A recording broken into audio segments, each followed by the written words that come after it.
Əslində çox möhtəşəm sualdır.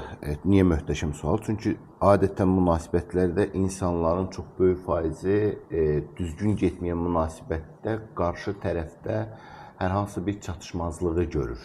Burada başda belə bir cümlə istifadə elədiniz. Münasibətdə iki insan, iki normal insan deyək. Münasibətdə birinci növbədə münasibətə girən insanın özünün normal olması lazımdır.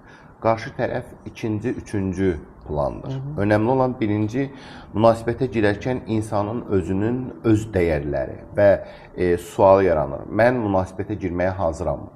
Münasibətə girmək hər kəsin haqqıdır. Sevilmək hər kəsin ehtiyacıdır. Sevmək hər kəsin haqqıdır. Amma sevmə şəkli burada çox önəmlidir. Yəni, bir insanın münasibətə girərkən, münasibət yaşamaq mənim haqqımdır deyib, elə-belə kora, şimala, necə gəldi münasibətin içinə belə girməsi, münasibət aclığından dolayı çox böyük boşluqlar ortaya çıxarda bilməsi deməkdir.